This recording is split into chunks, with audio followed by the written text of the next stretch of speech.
नया शो है नागमणि जो दंगल टीवी पे आने वाला है। मेरे कैरेक्टर का नाम है शंकर और मेरे कैरेक्टर का नाम है मोहिनी। जी मेरा लुक क्योंकि डायन की अगर बात की जाए तो सबसे पहला जो रंग आता है वो काला आता है, तो हमने सबसे पहला रंग में ही जस्टिफिकेशन दे दिया कि काले कपड़े।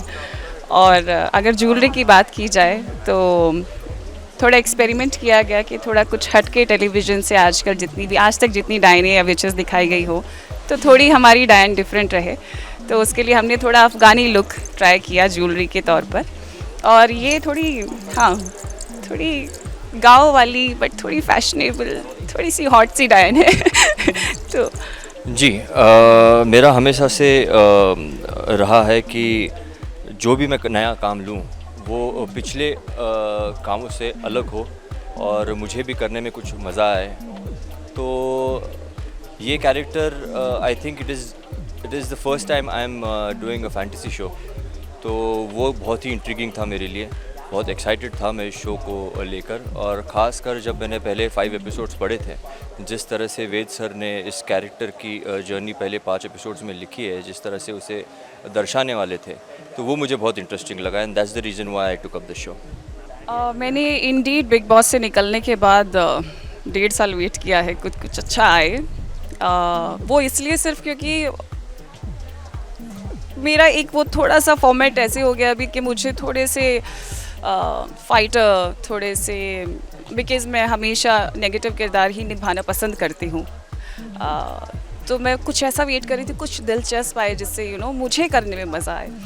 तो ये वैसा था, इतना इंट्रीगिंग था कि मुझे लगा कि ये रोल के लिए तो हाँ कर देनी चाहिए, because of course playing a witch. और लास्ट शो जो भी मैंने किया उसमें कुछ ऐसा ही था, तालमेल कुछ ऐसा सा ही कैरेक्टर था, तो मैंने सोचा क्यों ना इसे परस्यू करके देखा जाए कि कैसा रहेगा। और मुझे बहुत मज़ा आ रहा है इस कैरेक्टर को निभाने में। तो हाँ, जो मेरा इंतज़ार था वो सफल हुआ, आप ये कह सकते हैं। जब लुक की बात करते हैं, जब उन्होंने ये देखा था तो उन्होंने ये कहा था कुछ ज़्यादा ही हॉट नहीं लग रही हो तुम तो बट या it's a character requirement and he loved this character when he heard कि ये जब मैंने ब्रीफिंग दी थी कि कुछ ऐसा कैरेक्टर है। सब कुछ नहीं पता ऑफ कोर्स, क्योंकि हम लोग अपने स्क्रिप्ट शेयर नहीं करते, डिस्कस नहीं करते। तो हाँ, ही इज़ वेरी हैप्पी। पर आई एम श्योर शो जब आएगा, जब वो देखेंगे तो थोड़ा दूर हो जाएंगे कह करके मैं तुमसे डर रहा हूँ ये कैसे बोलेगा मेरे लोग? नहीं क्यों, मैं भी तो एक ऑडियंस की तरह देख कर बोल सकता हूँ तुम ना। नाग की तरह बोलो। नहीं फिर तो फिर मज़ा नहीं आएगा, कि तुम्हें डायन कैसी लगती फिर मैं नफरत भरी निगाहों से ही देखूंगा बस। लेकिन as an artist, as a creative person, I think this is a wonderful getup and costume that they have given you, and I am sure इसमें आपका भी बहुत सारा इनपुट होगा डेफिनेटली। तो मैं जानता हूँ पवित्र अपने कैरेक्टर के ऊपर कितना काम करती है और वो दिख रहा है और वो आप सबको भी दिखेगा। नहीं, देखिए हर किसी का वो एक फॉर्मेट रहता है कि जैसे महाभारत बहुत सारी आ चुकी हैं, लेकिन सबके फ्लेवर अलग होते हैं, सबका क्रिएटिव माइंड अलग होता है। पीछे एक पूरी टीम बैठी होती है जब एक चीज़ को लिखती है, बनाती है, पिक्चराइज करती है कि हम ऐसा फॉर्मेट सोच रहे हैं। तो वैसा सेम कुछ नहीं है।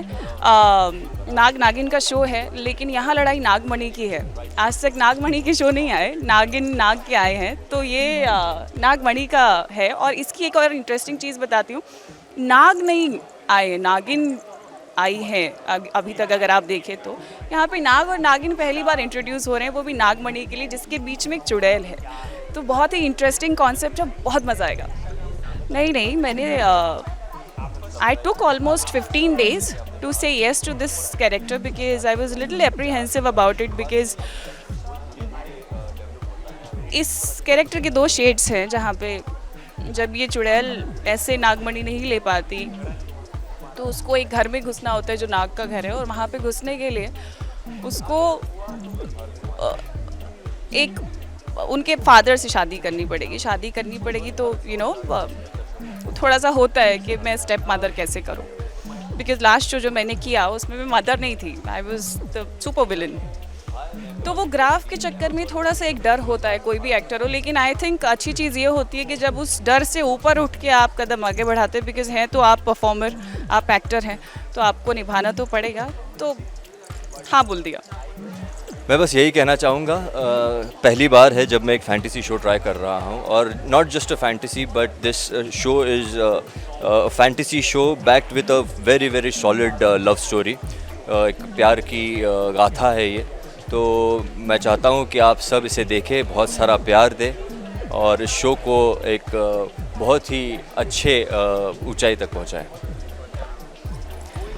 आप लोगों ने आज तक बहुत सराहा है, आज तक बहुत प्यार किया है, बस ये प्यार बरकरार रखना। मैं प्यार की बहुत भूखी हूँ, जितना प्यार और बढ़ा सकते हैं उतना ज़्यादा अच्छा है मेरे लिए। जैसे आज तक आपने मेरे सारे कैरेक्टर से मोहब्बत की है, इससे भी उतनी ही मोहब्बत करिएगा। Just love me and I love you to all.